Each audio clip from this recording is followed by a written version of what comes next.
I'm Caitlin Watson. I'm Head of Public Engagement at the Institute of Physics. I oversee the public engagement programme as a whole, so what that means is that I look after people who look after our volunteers. So I don't often manage volunteers directly, but I work with members of my team to ensure that the volunteers that they're managing are happy and comfortable and engaged with the programme. Hi, my name is Alex Llewellyn. I'm the Head of Governance and Finance at the Institute for Archaeologists. I've been with the Institute for 12 years, starting off as an admin assistant, working my way up through dealing with membership and the committees to a management position, where I'm responsible for some of the management staff at the moment, working with the council and committees on the governance reform programme and financial management of the Institute. The Institute has a lot of volunteers working with it through the committees and groups. I work directly with the Council and Executive Committee, who are directors of the Institute, and they work with us in a voluntary capacity. Hello, my name's Linda White. I'm the Executive Director of TOPRA, which is the Organisation for Professionals in Regulatory Affairs. So our members are individuals who are involved in regulation of medicines and medical devices.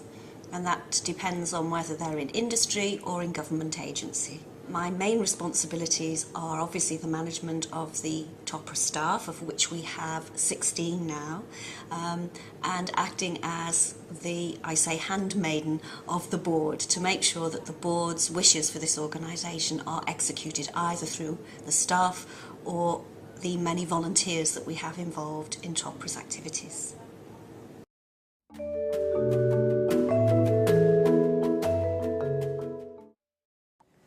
One of the things when you're working with volunteers is to recognise that these are people who are doing something for free in their own time, and more often than you would think things crop up that means that they can no longer come and take part in your activity. And being aware of that, I think, is really important, because people can and do and will drop out at the last minute, and sometimes people don't even tell you that, so you can be stuck without the number of people that you were expecting. So what we do is, especially on Lab and a Lorry, is we say that we need a minimum of 3 people, but we will sign on up to 6 people, because we can cope with having 6 people. It's much better to have too many than too few. If you've got more people than you need, people can have longer breaks, they can step in, they can watch, they can have a much more relaxed time. Having too few volunteers is a bit of a nightmare, and you really want to avoid that if possible. And I think it's just always worth bearing in mind that you need to understand that volunteers have other demands on their time, and if they're volunteering for something, it's the volunteering that goes first. Obviously staff have contracts and specific work programmes that we can all focus on and make sure that are moving forward. The volunteers have less contact with the office. Sometimes it's difficult to focus their activities into what we want to do, and on the other side it can be difficult to motivate people if they're not really on board with what it is that we're doing. The roles of volunteers at TOPRA and how they're managed have changed over the years. External factors have been important. Our volunteers are working in a business that is much more highly pressured. They don't have the time to give to their professional organisation, and as a result we have increased our staff capability. What that has meant as well is that we now have salaries to pay and a business to run, and we've had to manage all our activities much more professionally. I think that has gone very well for the most part, but we do see that for some of our volunteers this transition from a club of friends doing things together for fun to what we are now, which is a proper business run professionally with obligations to deliver on time and on budget, that hasn't been an easy transition to make. And I even sometimes have senior members of the organisation say they don't really like the way we have to be run as a business. But for me, as Chief Executive, that's the way things have to be. And I think that's in the best interests of the organisation and thus of the membership as a whole, that we're run as professionally and as much like a business as possible. But that sits a little bit uncomfortable with the role of volunteers who just want to give a little bit of time when they can.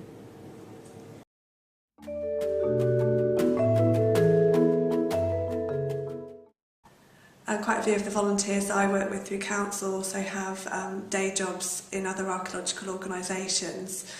They can be quite committed to the role of the Institute and their work with them, but obviously if something comes up in their day-to-day life that they have to commit to, then they can go off the boil, or you can lose contact with them on specific topics, and it's difficult to get feedback and move things forward. So occasionally you'll find that you get to a meeting and they'll want to feed back on something that 5 months ago you thought was all sorted. I think members or volunteers in any organisation can always be used better. I think there's always ways of improving. I know at the Institute we're looking at improving our engagement with the membership as a whole.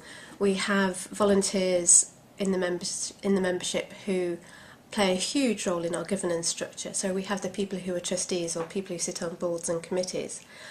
But they're a minority of our members, so we're always looking for ways of engaging the kind of silent majority, the people who obviously have a lot to give, but we haven't yet found a way of them giving their time and their energy towards the Institute. And part of this really is, how do we mobilise those members who are already engaged as volunteers, maybe in Lab in a Lorry or Physics in the Field, or as part of the governance structure, and using them to inspire their friends and colleagues and saying, oh no, it is a good thing to get involved in, it's rewarding. Look at all these things you can do in terms of increasing your skills and your confidence and your experience.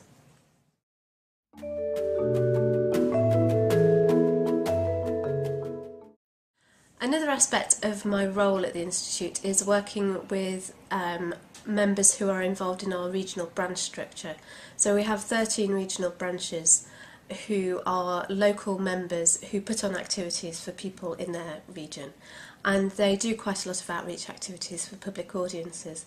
So I spend probably about 20% of my time working with the branch committee members who are volunteers to make sure that the events and activities that they're running are sensible sorts of things to do, that they know about our policies and procedures. So our working with children's policy, for example, is an important one, to make sure that they are working towards best practices. So that's less of a managing volunteers as working with and trying to influence people who are giving their time to the Institute to do things that as a whole the Institute wants to do. So our regional branch structure is pretty autonomous, as they have, each branch has their own branch budget for the year, which they can within reason do pretty much well what they want to do with it. So I think one of the really interesting things about working with volunteers who have their own budgets is that I can't tell them exactly what to do with that. So understanding the limits of your influence and understanding where they're coming from and why they might be wanting to do a particular activity in a particular way, I think that's been a key learning point for me, actually, is that I might want to manage their expectations about what's possible and what's reasonable, but at the same time I have to understand my expectations of what they are and how much I can influence them. And building relationships is actually more important than trying to get your own way, with volunteers especially, because they're going to do what they want to do. And over the years, and having worked at the Institute for about 8 years now, I have slowly built relationships, and they slowly come to see you as someone that they can work with and come to for advice and help. And that's invaluable, having that relationship. So rather than going to volunteers and kind of demanding that they do as you say and that your way is the only way, actually I think you do have to give them leeway to get on with it and follow their own priorities. One example I can think of is our special interest groups running their own training courses, not necessarily being aware of the budgets and the funding streams and how they work directly with the central office, and maybe going out and doing things that we don't expect them to do with budget items. We're trying to revitalise some of our committees and change their remit slightly so that we can use the experience and advice from the volunteers on them to better inform us about how we can improve services to members. We also want to do some more induction courses with our group committee members, Groups are an excellent way of engaging new members into the organisation, and also a direct link to membership for feedback on how we're performing as a professional institute. So the more that we can liaise with our group committees and get them on board with the strategic objectives, the better it can be.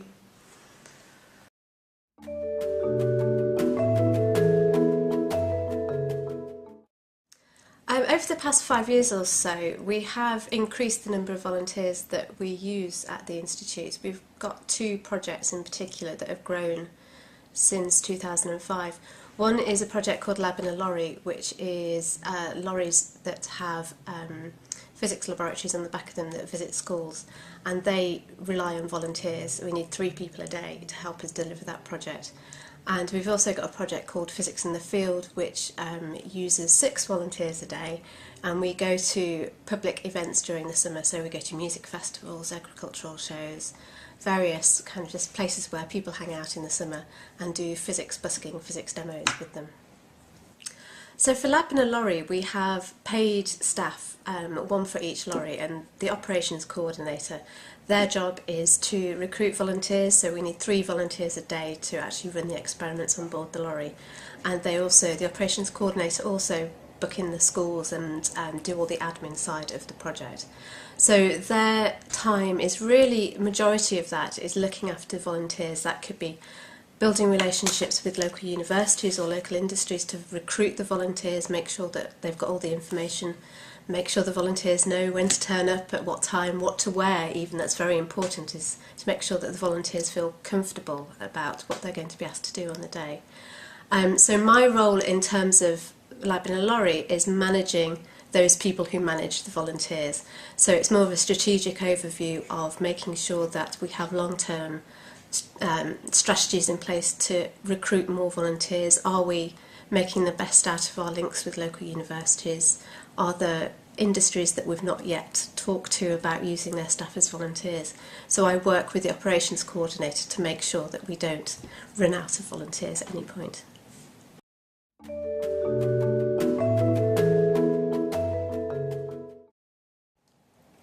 In the activities that we use volunteers for, what we really try and ensure all the time is that the people who are there as volunteers, the people who are turning up on the day for free and giving us their time, don't get burdened with the organisation and the admin and the cleaning up after everything. So what we try and make sure is that there's always at least 1 paid member of staff at an event or an activity, and they're the person who's in charge. They're the person who goes and finds the missing trestle table, goes on the coffee run, clears up, makes sure everything's fine so that the volunteers can get on and do the activity themselves. That's that they can get on and do the thing that they're there to do, to be the physicist, to talk to members of the public, because otherwise it's a waste of their skills, really. That's what we want them to do. We have a lot of procedures and guidance in place that we can give to our groups and committee members so that they're aware of the reporting procedures in the organisation, the activities that we're involved in, and how they can communicate through particular staff members or committee members. The other thing is just being approachable and helpful to people. When council members come and join us every year, we offer them an induction session. I think we need to formalise that a bit more, but at the moment they can ring us up or come to the office and have a half day looking at what the strategic plan aims are for the next year and looking over the history of what we've done over the last couple of years. I think before that we've had good feedback and it's been useful for them. A couple of our staff are attending training courses specifically for managing volunteers, and as part of the feedback programme we're going to get them to report at our staff meetings on the knowledge that they've gained from the courses, which will hopefully then also inform other staff members about what advice is out there for managing volunteers. Managing volunteers carries with it a number of particular challenges, and I speak as someone who is a volunteer in another organisation. However well you want to do the job as a volunteer in your organisation, you can't always give it the time that it may deserve. And as a manager of volunteers, it's very difficult to make sure that things are delivered that have to be delivered. You have no sanctions over volunteers. You can't make them do something they don't have the time or the inclination to do. That does mean that perhaps things move slightly more slowly. and that you have to have a lot more consultation with volunteers than perhaps directly managing them, and they have to understand a little bit about the imperatives that you're working to. So for example, the difference between managing staff and volunteers is that staff may be judged and managed definitely on outcomes, maybe financial outcomes or operational outcomes, which they have to encourage the volunteers to help them meet, but those may not feel important to those volunteers in the same way they do to the paid staff.